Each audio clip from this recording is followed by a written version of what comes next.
Every day I ask the question, what the hell's my purpose? I say I learned my lesson, but still put my mouth where purpose. Since I was a young kid, I have been a nuisance. I'm trying to put an end to problems, but can't find solutions.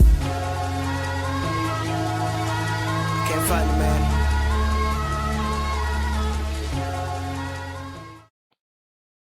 Hello and welcome back to Chat with the Aggies. Oh my gosh, we have gotten so much great feedback from our last episode, and we cannot wait to share another incredible episode. Thank you to those of you who subscribed. Thank you for those who have listened. Thank you for being here. We are just thrilled and excited to be able to be here with you. Yes, we are. Finally, again. We have been having so much technical difficulty with this whole podcast thing. I wouldn't say difficulty. I would say more not knowing. For me. Yeah, I mean, it's difficult. Yeah, I guess so. Like you said, trial and error, trying to figure it all out. Yeah, yesterday was frustrating. Mm-hmm. Having to record 45 minutes worth of words. A great podcast. And go to hear it, and there's nothing there. Mm-hmm. It was funny, though. We had to laugh at it because if not, we would have been pissed. Yeah. Which we were, but right. At the end of the day, it's like it happens, and that's part of learning. Yeah. It was frustrating. Mm-hmm. Frustrating to say the least. For sure. It was. But this is just a reminder to us all that we don't become experts through not making mistakes or failing, that it's something that we have to learn along the way, and that it's part of the journey. And you know what? Just let it go and start over again. Yeah, absolutely. Well, today we want to talk about, February is the month of love. So we want to talk to you about love and healthy relationships and what that looks like, and maybe some tips that have helped us be able to get to where we are now in our relationship, because it sure as hell was not like this 14 years ago. It's been a process. It's been work individually and together. And we want to be able to spread the normalcy of healthy relationships, because I think we don't see that very often or hear about them very often. Yeah, and like you said, how we spoke in the first episode, we want to kind of share our story, and we're putting this out there not just because we think we know everything, or we have gone through everything, or we have all the answers. Just maybe if this could help someone, this story could help someone, or make them understand the difficulties that they're going through, because we went through a lot of difficulties, and we're going to face a lot more difficulties in the future. And we have the people that we look up to. Maybe we can be that shining light for someone else, and maybe they can learn from our mistakes, not just because we, in someone else's eyes, we seem like, oh, they're a good couple. No, I want them to learn from our mistakes, from the difficulties, from the mess that we created when we were young, as a young couple.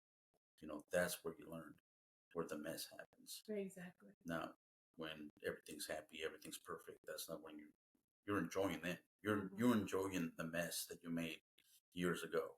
Yeah. And you're right. It's being able to realize that through the mess, through the hard, is where you learn to lean on each other and become a team. That's one of the biggest things I think that we talked about, is being a team, that it's not a you versus me problem. It's you and I against the problem, against the issue. And how do we tackle it together so that we don't feel like we are against one another, but more so together in this, supporting each other through the process. Yeah, so many times as a young couple, you don't understand that whenever you come close to someone and you're in a relationship, that you're fully committed. I guess, first of all, you have to know that you're fully committed. When you first become a partnership with someone, you have to, like, as a man, I'm talking as a man, you have to know that this person is the one. And you have to acknowledge that, and you have to be fully committed to that person and accept her as your teammate. Like, okay, I guess this is my teammate now, and I believe that she's going to be the one for the rest of my life. And that's when you really become fully committed, and that's when you become a team. And it's hard at first because you're always like, I'm right. The way is my way, because you've been doing it that same way for so long, being a single man and then becoming into a relationship. You've been doing it for so long, and then you come into the picture, and now I have to do it your way. So it's like, wait, this is my team. You're coming in my place, or Mhm. you coming into my world, where it should be no, or both of our worlds are coming together. And now let's talk about how we're going to be a team. So it's a struggle at first when you become a, you know, a married couple or dating couple, or couples move in now. It's a thing. Couples move in together before they're married. The struggle is where that balance is. So how to become a team when a problem comes. It's more of like, you did this wrong, you did this wrong, or you doing this, or you didn't do that. Instead of like becoming, hey, there's a problem with the Mhm. relationship. Here is what the problem is. And solving it is more of, hey, let's fight about it, or I Yeah. don't like this about you. So learning that you're each other in a team is one of the key elements. So it's me and you against the world kind of thing.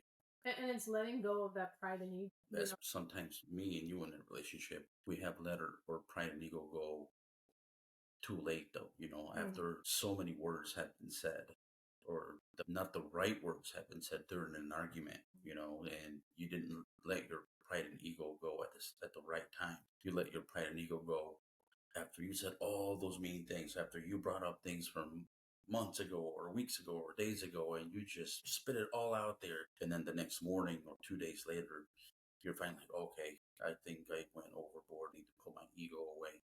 But then you already hurt that person by what you Mhm. said. Instead of stepping, like learning how to communicate with each other and just putting your pride and ego and just listen. Yeah. Put your pride and ego away and listen to what your partner has to say. Because, like, well, we go back from the beginning. You're in the same team.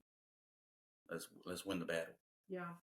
And I think that was us for sure at the beginning of our marriage and relationship was like you said, we would say things, but we never crossed the line of disrespect. We Mm-mm. never called each other names. I think that was a very clear boundary we set from the very beginning that we were not going to call each other names, belittle one another. We would pinpoint and argue about dumb things and blame and shame each other, but it wasn't to the point where it was disrespectful to Yeah. where there was no coming back from that. That I think is one of the hardest things that I've realized or seen people is where they cross that line Right. and not actually like fully be in it and say I am so sorry and not actually do it again. But I don't think we ever went to that extent. Yeah, that's so hard when couples cross those boundaries of calling each other bad names like that, Mhm. and once you cross that, I don't understand how someone can go back. Yeah. When I call you a certain name, when out of anger, and you call your wife something like that, is Mhm. that's like a boundary, like you said, the boundary that we have never crossed, and hopefully we never will. That's just hard, Mhm. just hard to bring back. But I think it's because we've set that expectation for one another. Yeah, I respect you enough, you respect me enough to not cross that line, and to know that that is taking it too far. yeah, But again, it goes back to when we were younger or early on in our marriage and our relationship. There were problems, there were issues, but I think that we both were very clear on how we wanted to be treated or not crossing again that line of disrespect to the point of no return. yeah. You have to be very clear of how you want to be treated. Mm-hmm. At a very early stages of your relationships, you have to learn where that final boundary is of no return. Because once you cross that boundary of no return, then you can never go back to normalcy. Mm-hmm. Because if me and my type of work is, I see a lot of abuse in the people that I work for, and once you cross that, you can never go back. Because once you do it once, you're gonna continue to do it, and if you put up with it, you let that boundary get crossed, Mm-hmm. you accepted it, and you stay there, it's gonna continue to go on because you just allowed it. You just Yeah. knocked that boundary down, and you didn't do anything about it, and you didn't put that foot down. It's bad, and you have to, at early stages of your relationship, kind of set that boundary of like, I don't like being treated this way. Communicate it, let him know, and live it. Yeah. Yeah. Yeah, Yeah. And communication is huge, right? To be able to communicate effectively with your partner from a place of I, me, not just you. Because I think when we were first starting and early in our marriage and our relationship, communication was hard, and I would say you always and you never, and it was to the extreme instead of like I feel this way or I Yeah. see things from this perspective. Communication is so hard for a man. We always just keep our emotions in. And you females are very, you guys like to tell us where we went wrong, where what are we doing wrong, or what we ain't doing right, or what we're failing to do.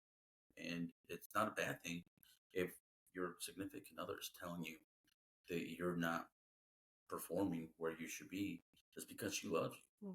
If she didn't tell you anything that you're performing, that means she's doesn't love you. She's not there. She doesn't really care that you what you're doing. If she's not pushing you to be better every day, she doesn't love you. She's not interested. She's not interested. Her eyes are somewhere else. Yeah. You know what I'm saying? Yeah.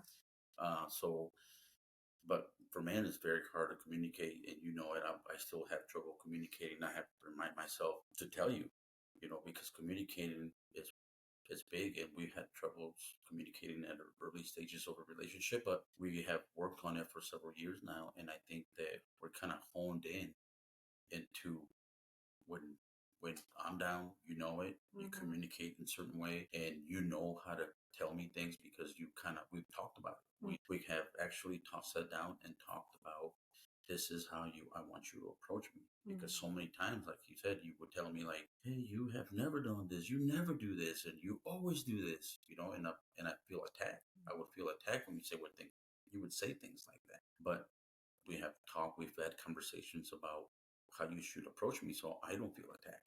So have that conversation with your significant other. Have it and let them know how you want to be approached.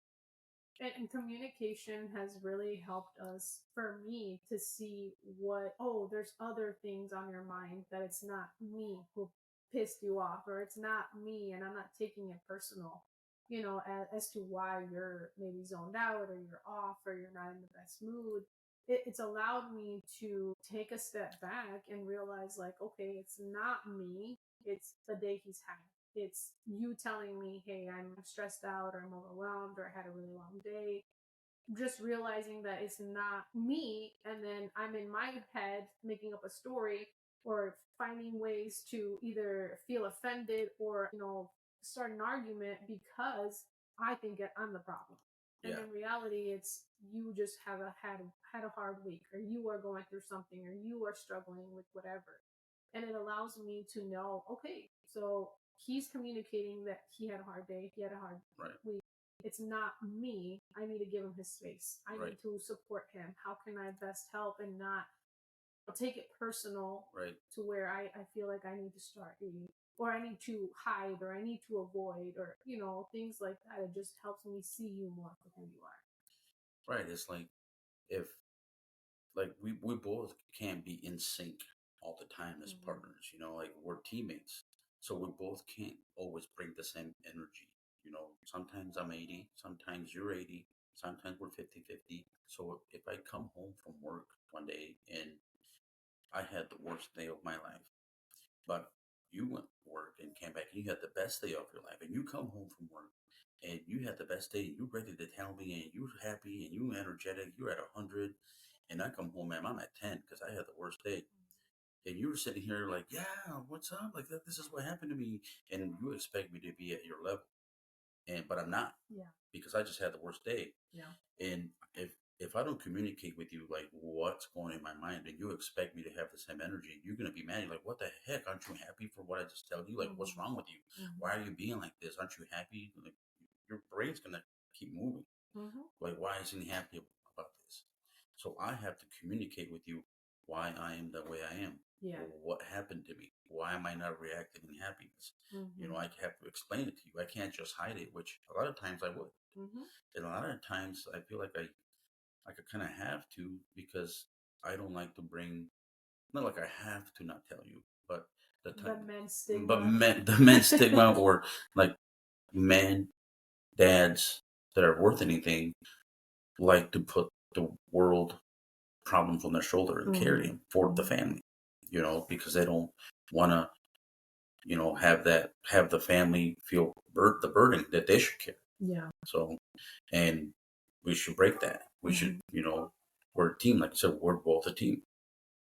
And I think that's the biggest thing is learning that as men, you guys, you do carry so much on your shoulders and you don't bring that to the table to us. You're not very vulnerable in communicating your emotions or your thoughts or the things that you are putting on yourself or you're stressed out about. It doesn't allow us to see you because on the outside, you look like you're perfectly fine. Like everything is fine. And so to us, it seems like, everything's okay. But in reality, you have a lot on your plate, on your mind. And it's being vulnerable with each other and having those conversations to help each other understand and listen effectively and communicate well and support one another when we're not at a 100% levels. Yeah, I think one of the keys is learning how to communicate with your partner. Mm-hmm. It's not just talking, it's not just saying things, it's learning how your partner receives that information, learning how to communicate it. There's a lot of times that when we were learning how to do this, it's like we were trial and error with me. When I would learn how to tell you things, it would take me days to say them to you because I would practice in my head on how to say them to you. Not something big. I would just practice how to say something that was bothering and things that would trigger you on how I said them or what I said. I was like, well, I'm not saying that again. And now I've learned how to approach you with things without, triggering you or make you feel offended. It's just a trial and error, which I kind of feel like we have not mastered it, but become better at telling each other or problems that are within our family without you feeling attacked or me feeling triggered about something, and you have found that place with me too. And just like we're a team playing in the same team against another problem, and if we're not both at 100%, we need to figure out who's not at 100, who's not at 100, so I can pick up the slack because I won't know until you tell me. Yeah. Because the problem's still going to be here, and if we both can't figure it out, then we're going to be struggling, walking around all day mad at each other. Yeah. And I had to learn the triggers, right? I also had to face my own reality of my triggers. Why did that trigger me? What about what you said triggered me? And I had to sit with that and realize, like we were talking about yesterday, like we all come with baggage. We all have things that we carry and, in our closet, the things that we grew up with or the hard things that we didn't talk about. And I had to learn about my triggers. And I had to learn to, okay, this trigger is teaching me something. So my husband is not here to attack me. He's here to help me. He's giving me feedback or constructive criticism so that I can look at myself or look at the problem from a different perspective and a different point of view. So really trying to hone in on those triggers and learning how to cope with them or how to explain to you what was really going on, how I took what you said in my eyes or in my ears, like this is what you said, this is what you sounded like, or this is your words, your tone of voice, this is what you said to me, and this is how I took it. And when I would tell you that, or when I say things like that, you give me back the feedback of like, no, that's not what I meant at all, or that's not what I was trying to say, that's not the message I was trying to convey, and vice versa. When I say things to you too, I think that's been the biggest thing is like you kind of look at me or you give me this question of like, okay, so what did you mean by that? Yeah. And getting clarification on what exactly the message was or what I was trying to say, or even just realizing that I didn't mean it to say it that way, but it came off wrong. Right. And I feel like there's also times where there's no easy or nice way to say things, whenever someone is really not picking up their slack. I mean, sometimes things just need to be said. And you, as a partner and part of communicating, also consists of listening. So whenever someone is telling you something, or if your partner comes at you and tries to bring something up that is not working in the relationship, you have to be a good listener. And listener doesn't mean that once that's brought up, that a response automatically needs to happen. So for you not to feel triggered, just sit with what your partner's saying. Think about it. Think where she's coming from, why she's saying the things that she's saying. because ultimately that person loves you and that person wants to be with you for the next day, the next year, the next decade. So she wants to be better with you. So if Yeah. she's coming with these problems, then she really wants to be with you. And so if she didn't, she would just leave and find someone else and wait for this problem to become a balloon and pop, Yeah. and then just for it to go away. But you know what? It's not working out. And they say that when a woman stays quiet or no longer, like you should worry when a woman no longer is trying or saying anything, because Right. that means she just doesn't give a fuck anymore. Right. You know, that she's at the point where she's reached her level of like, I've had enough and I'm That's done. when you should worry. Yeah, and that's when you should worry. And I think that goes back to the conversation we had, when we had to sit down and have a conversation of you and I, and like, hey, here's what I'm not okay with anymore. When we were going through our challenge of you drinking and going out and things like that, I came to a point where I said, here's where I'm at, and I'm no longer okay with this. I don't want to tolerate this anymore.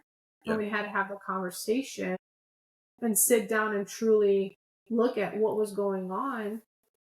And I trusted you enough to be able to make a decision. I put it on the table. I said, here's what I'm not tolerating anymore. Here's what I'm going to do if this doesn't change.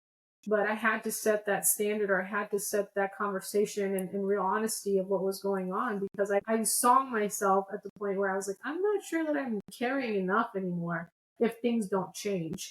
But because I loved you, I had to have that conversation, and I wanted you to see where I was coming from and kind of give you that trust that you were going to do the right decision or make the right decision for our family and for yourself.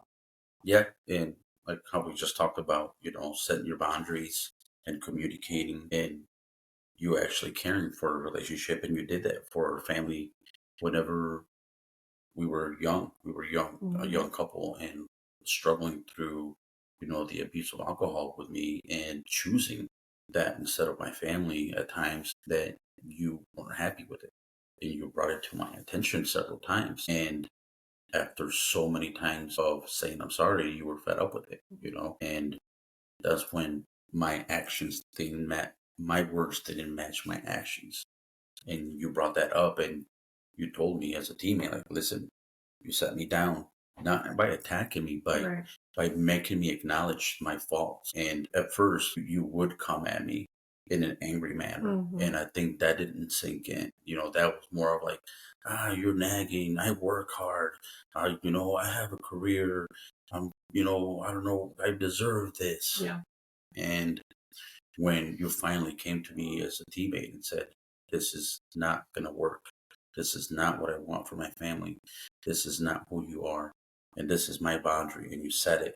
And you gave me that ultimatum, like, this is not going to happen. And this is what we're just talking about. You have to set your boundary right away and don't let it cross it, and communicate it in a way that your partner will understand it. To say, like, listen, teammate, we're going to win this battle with you, or with you, or without you. And it was hard. It was hard to do that because it was scary to not know what the next step was going to be. Yeah. It was like we had our son, and it was a really hard time that I was going through, you were going through, and just like not knowing what the next step would be, but knowing that something had to change. Something had to be different for our relationship to truly work. And if you were choosing to be with me and I was choosing to be with you, that we both needed to make changes. Because you're right, I would come at you and attack you because I wanted to control that change in you.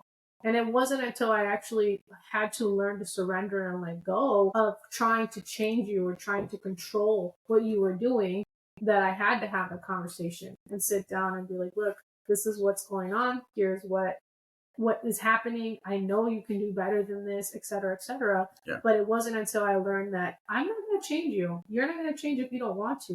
Right. But I knew that you had it in you. I trusted that you did. And I loved you enough to know. Thank God that he gave me that change. I still enjoy drinking and doing, hanging out with friends and stuff like that, but not to the extreme that I was doing it. That's for sure. And there's a difference, right? Yes. There's a difference between enjoying a beer here and there with a friend or so over what was going on back then. Yeah. But it was dealing with something that you were trying to mask that alcohol with, that you were going through, or struggles that you had, or Yeah, for sure. things that you were trying to overcome during that time. But we, as in the Latino culture, or just in general, use alcohol. I'm at fault with that too. I've had that same similar situation where I've masked alcohol, or I'm sorry, I've masked my insecurities, my unhappiness with myself with alcohol. And it's such a normal thing in society to use alcohol as a coping mechanism. Oh, absolutely. And, you know, we're living in a country and a society now that alcohol is the norm. You know, alcohol is the drug we use to kind of numb or stress, you know, away, you know, the things that we use to kind of escape from the reality that, you know, that you don't know until you know that how abusive it can get, especially at a young age. Mm-hmm. At a young age, it's so normal to just college students, military men, young workers out there in the community that they work the mentality of I work hard all week, I deserve to go out all weekend. And that just becomes a spiral of the same thing over and over and over again. By the time you're 30, you're, oh my God, where my 20s go? Yeah. You know, I spend them at the bar all Mhm. weekend, all my 20s. So that's a problem where I think there's not enough awareness, and I guess you don't know until you know. Yeah. Yeah. Until, you know, I'm 43 now, and I still enjoy drinking, enjoy going out with friends, but to the extreme that I was doing it in my 20s is night and day. Night and day, 100%. Yes, totally different now. That social, drink here and there, Right. versus the late nights and things. But Right. And you know, I'm not saying that if you drink, you like to enjoy the drink. You know, you're not a bad person. right, You're not. no, You're not. no, You're not a horrible person. We're not saying that. yeah, We're saying that it could become an issue. It Mhm. become an issue in your relationship, Yep. especially if your significant other brings it up. You know, it's an issue. I was If just gonna say that. it's an issue if Mhm. your significant other's bringing it up, and I didn't think it was, and we were arguing about it. Yeah. You know, and that's one of them. I think I read somewhere that it's one of the most common things why Mm-hmm. relationships end, is because of alcohol. And your significant other brings it up of you overstaying at the bar or Mhm. over drinking, you know, or overdoing it every weekend.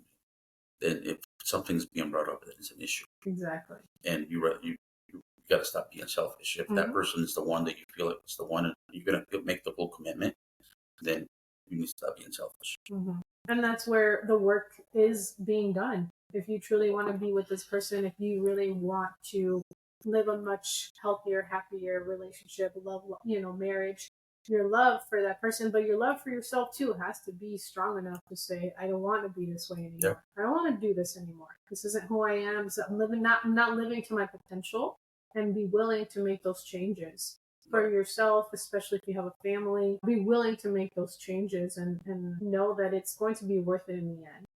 And maybe it's not an issue to some couples. Maybe Yeah. both couples like drinking together, and that's Yeah. okay too. I mean, if it's not an issue, communicate. Mhm. Yeah, that's fine with me. Then that's fine. To each their own. Yeah, everybody's different. Yeah. So. To each their own, for sure. Yeah. And I think that's, every relationship is different. Right. Every relationship has what works for them. And knowing what works for you and your relationship is what's important. No matter what anybody else says, and anybody that has an opinion on it, like, if you and your partner are happy and it works for you, do what makes you guys happy. Do what's working for you, but truly what's working for you. And be happy individually and together.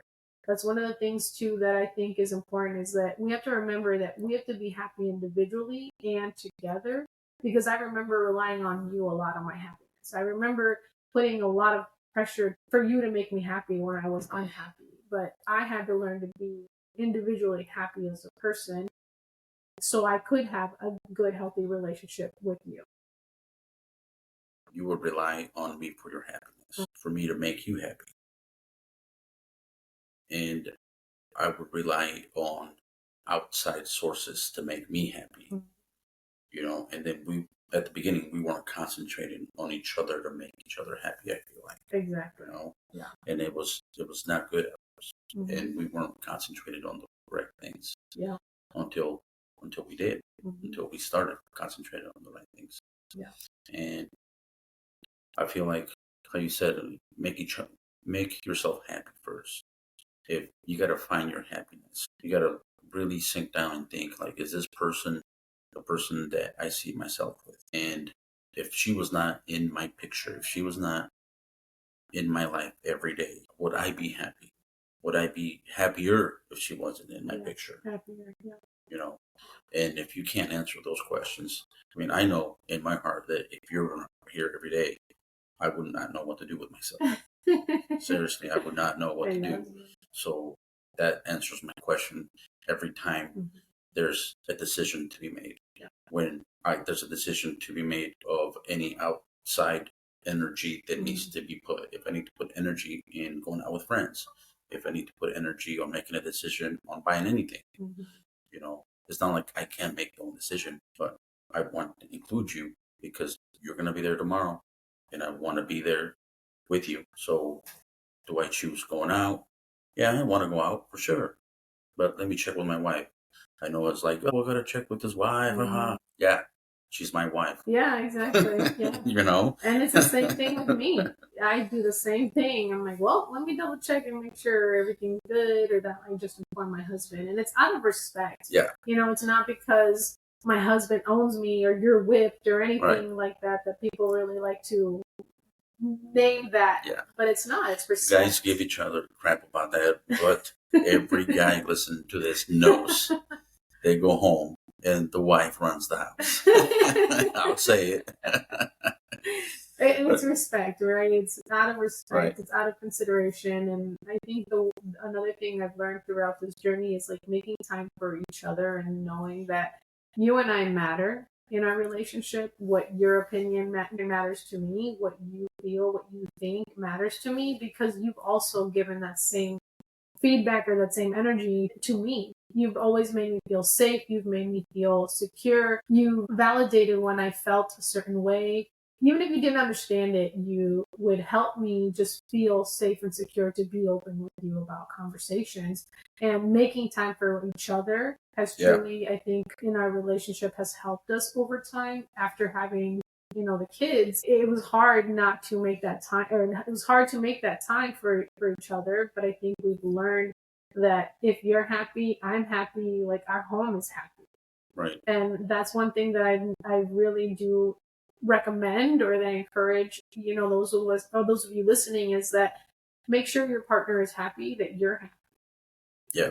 And make time for each other. Make time for each other. Make time for the things that matter, because, I mean, I'm not saying I'm the oldest man in this world and I've known the most or experienced the most, but I guess the older you get, you do actually acknowledge that we are here for a very short period of time, and time is so precious, and it's wasted when you sit around and act mad towards something that is so little. And without the happiness of my family and without the happiness of you, my kids, the day is not right. You know, the day is not right if we're not having a good time. And if there's a problem, we'll fix it. Yeah. Like, let's talk about it. What's the problem? Let's fix it. But let's move on from it. Because if we can't sit here and pout about it, because the day's going to go by, the minutes are going to go by. For minutes are counted in this world. And we can't get no more. After they're gone, they're gone. We can't get them back. So communicate. Learn how to communicate with your partner. Learn how to listen to your partner. Put your ego away. That's a big time. Put your ego away, you know, and commit to it. Yeah. Commit to it every day. Do the actions following the words, or the words following actions. Right. You know, follow through with what you said you would do. Right. Make that commitment. Show up for yourself, for your relationship. Make that time to be with your partner, to make your partner feel loved, appreciated. I think we sometimes focus on, you're not doing this, you're not doing that, but how often do we really give our partner that acknowledgement that they need, or just that appreciation, or that love, or that touch, whatever your partner's way of loving, you know, being loved or feeling loved is. Like, let's do more of that, because you're right. Every day we have is a gift. Every day that God gives us is a gift that we get to choose what to do with that time. We get to choose who we invest that time in, how we show up, what are the things we really care about and that really truly matter at the end of the day. Right. Doing the things that really matter is what really, you know, when we come home, like, we don't concentrate on the problem. Like, we solve the problem and we solve it right away. We make the quickest, most efficient decision that we can make. We communicate the problem. We tackle it as a team. You know, if I'm doing something wrong, you come bring it up to me. sometimes it sucks to hear whether I'm doing something wrong. Believe me, you're like, what? What am I doing wrong? I don't even feel like I'm doing anything wrong. What am I doing wrong? Like every man in the world, like, what am I doing wrong? I didn't even do anything. Yeah. That's the problem. You're not doing anything. Get it together. Get it together. Get off the couch. I just sit down. But Yeah. I mean, and then we solve it. Like, all right, cool, my bad, and just move on. Just have fun with it too. I mean, you can't take it serious because, like I said, or seconds, minutes, days are numbered, and if we sit around and pout about it, we're gonna waste them away. And we didn't always have that. We didn't always have where it was. We had a problem, we solved it right away, or we talked about it. It wasn't always like that. No. Again, it's taken practice, it's taken trial and error, it's taken messiness, it's taken choosing each other every day, it's taken forgiveness, patience, grace with one another to truly get here, to allow us to come to the point where, okay, this is the problem, or here's what I think about this, and now let's figure it out. But we've had to have those hard conversations that neither of us want to hear. We've had to have those moments of vulnerability where it's really hard to just share what I think or what I feel, and just allow each other to be in that space for one another to solve the problem, not to attack each other. And when you look at it in the bigger picture, most of the time it's not even things that really matter, things that truly, you're living from the past into the present moment. So it's about forgiveness. It's about learning to prioritize the time you make for one another.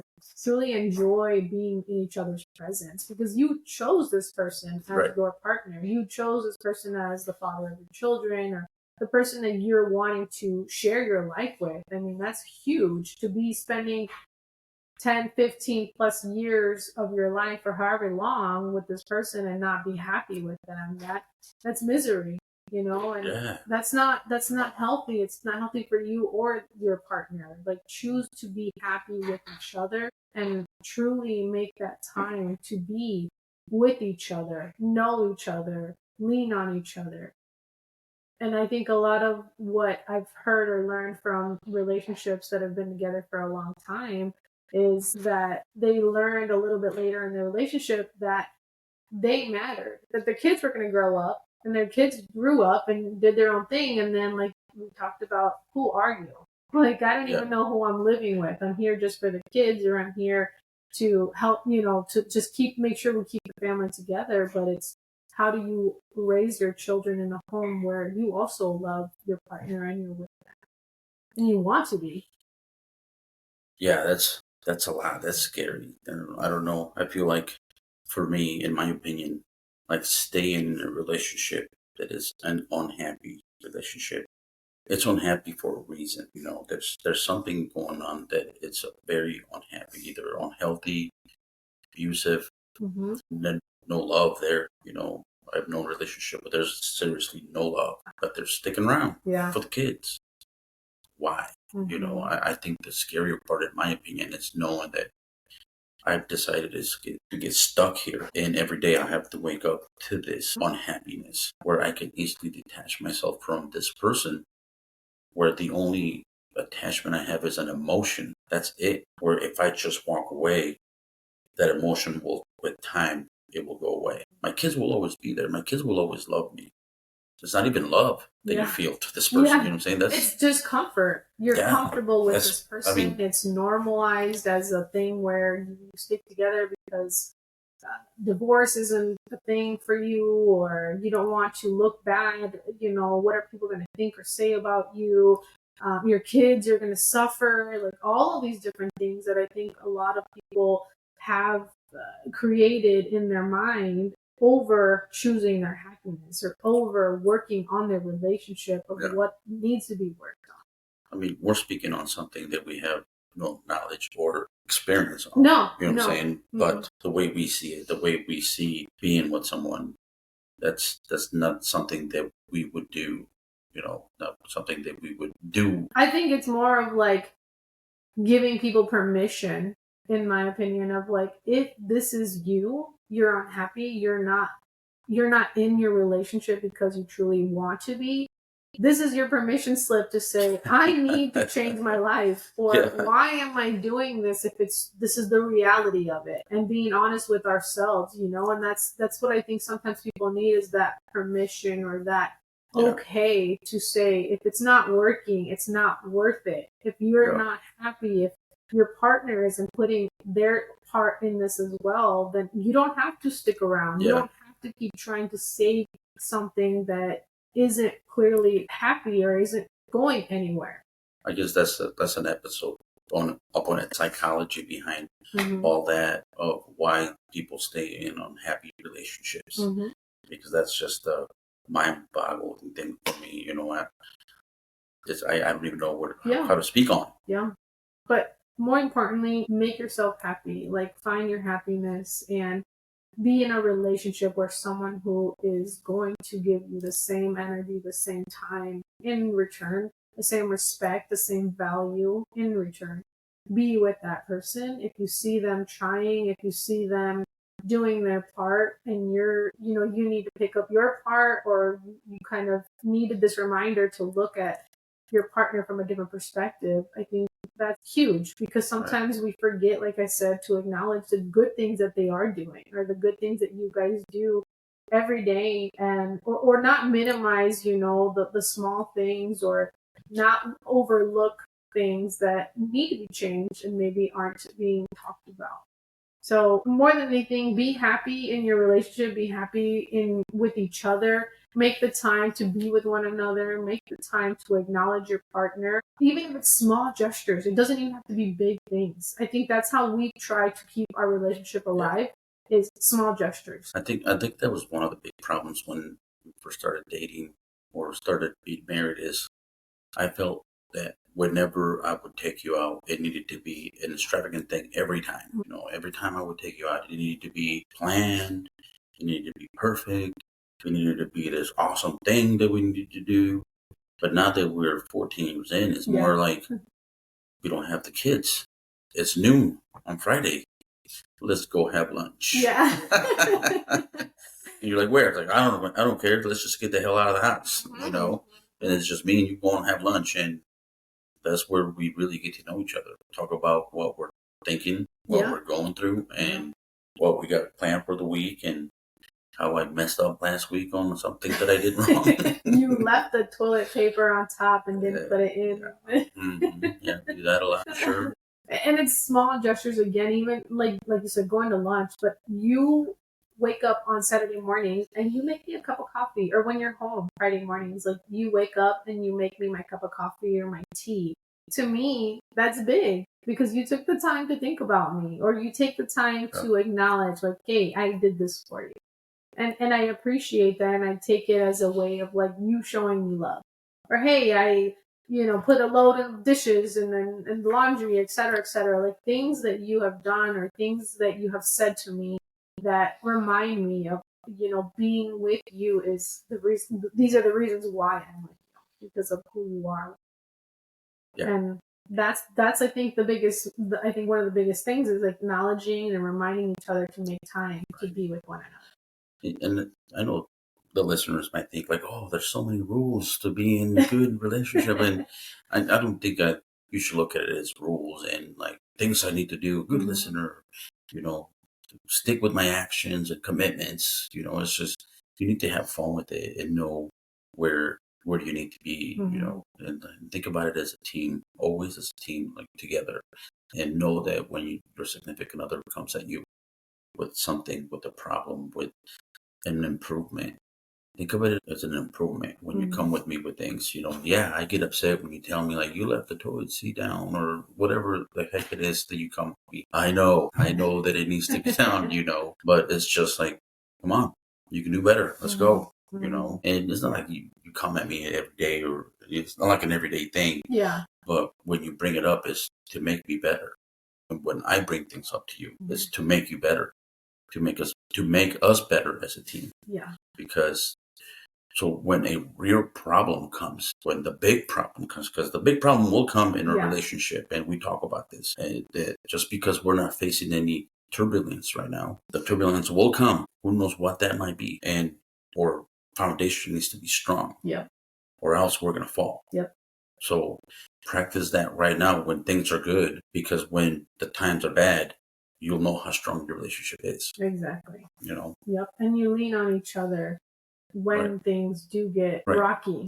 Right. You lean on one another, but because, like you said, the foundation, which is God, first and foremost in our relationship, and our trust, our communication, our little gestures every day, our way of showing vulnerability, showing up for each other, those are the little things, but it's not pressured. You know, that's one thing for you, the listeners. Don't feel like this is pressure to be perfect and do all the things right. It's not. It should come from a natural state of flowing because you want your relationship to thrive, because you love your partner, because you want to show up as the best version of you.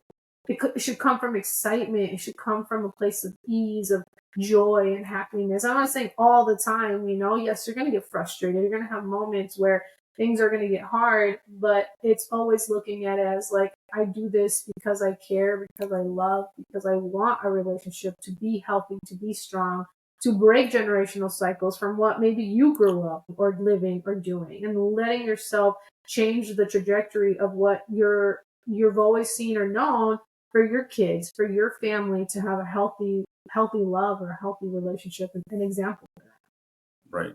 No, and yes, as a man, you have to understand that you have to know that this is the person for you, and this is who you choose every day. And if you can answer those questions, then you should be doing those things without, you know, without anyone telling you. You should be doing those little things for your wife or your kids without anyone mentioning it, you know, because that's what men do. We care for our family. We get up every morning before anyone gets up to make sure that everybody's safe. I check on the kids first thing in the morning. Still here. Yeah. You know, then to protect them. You know, put a cup of coffee in before you wake up and make sure that it's done by the time you wake up. And that's what you do because you just feel like that's what I want to do. Yeah. You know, and if you don't feel like that, then figure out why you don't want to do that. You know, maybe that's not the type of guy you are. Maybe that's not who you is. Maybe find something else to do for your wife. You know, for just something else. Maybe the cup of coffee is not your thing. Maybe it's cleaning out her car once a month. Yeah. You know, maybe changing her tires. Maybe paying for something nice for her. Maybe something different. But also as a woman, you need to acknowledge the things that your man does for you, you know? Not just like, you never do anything nice for me. Like, oh, you didn't see that I washed your car last week? You missed that, didn't you? You never do nothing nice. Like, oh, you just missed that I bought you those shoes last week too, you know? Because women seem to forget a lot of nice things that we do for you guys when you guys are upset. And I think, you know, what the biggest, or one of the most common things I notice is like women feel like they're not feeling heard, that they're not feeling validated or seen by their partner, that their feelings are not valid, or you know, that's what's the biggest problem, I think, is what I'm seeing in women. But I also think that when we come off wrong or strong and we don't know how to communicate with our partner, sometimes that also affects the way that you guys respond to us. You know, like we talked about earlier, is how am I coming to you with a problem? And of course, if I'm not feeling like you ever do anything right, or if you feel like you're never doing anything right, like what's the point of me trying? What's the point of me doing these things? But if I don't come to you from a place of vulnerability, openness, and sharing like, hey, this is what I feel, and I'm not putting you to fix it, or I'm not having you feel like you're not doing enough. It's just me going through these emotions, or me feeling this way.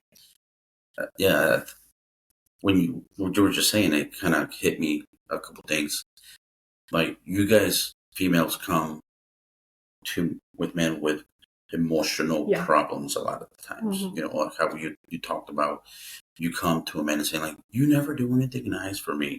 And the man's brain is, well, I just paid for the mortgage. I just paid for your bill, your cell phone bill. I just paid for your nails last week. I just paid for your car getting washed. I just paid for dinner last night. I just paid for like, oh my, what do you mean I don't do anything nice for you? You know, then communicate with your partner how you want to be taken care of.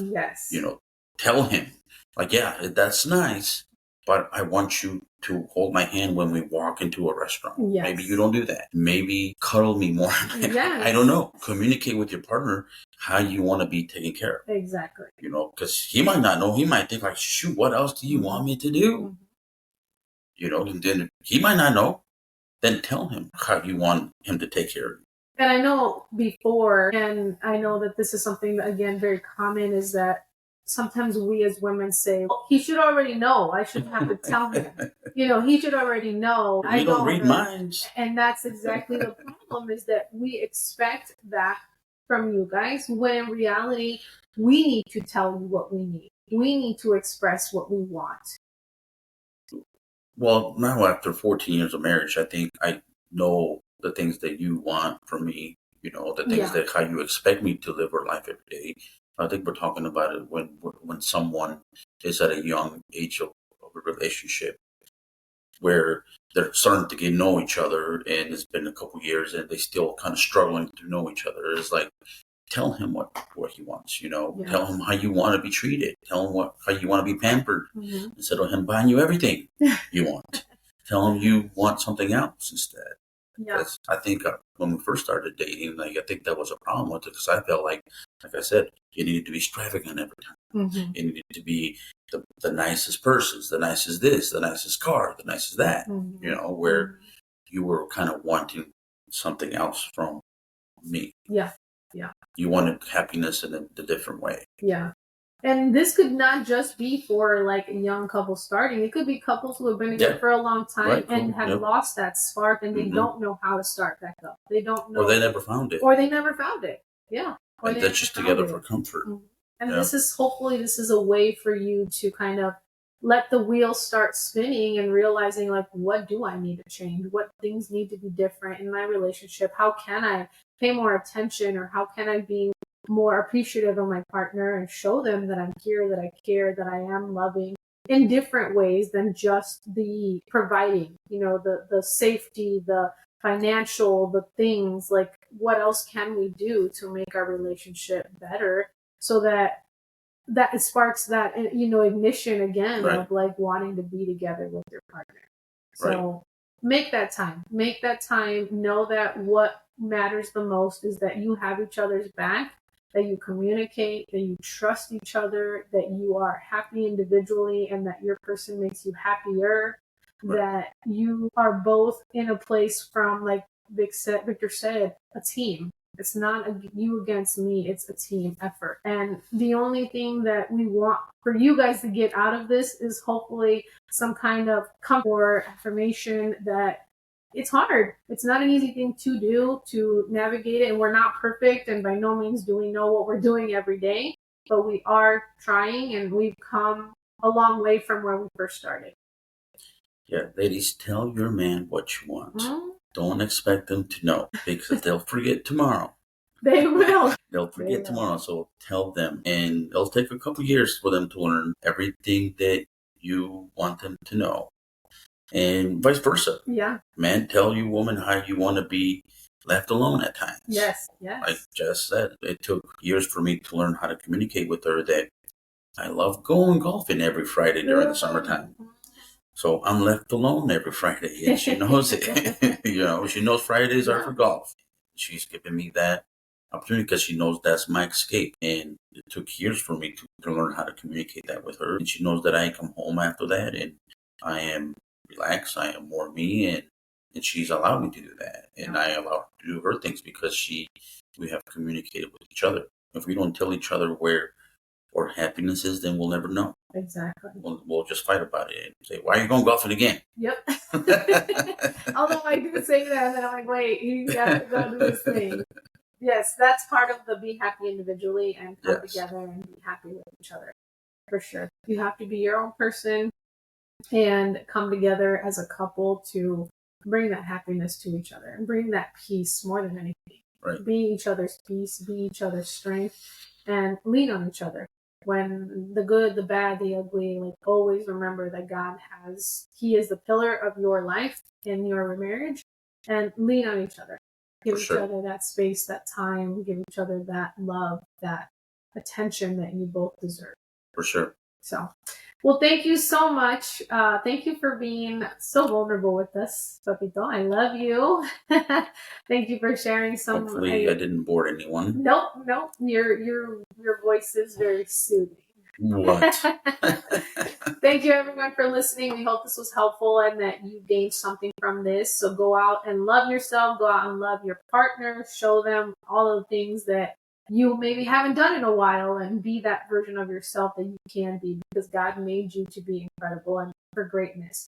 So stay tuned for the next episode. We will be uploading this one shortly. Have a great day.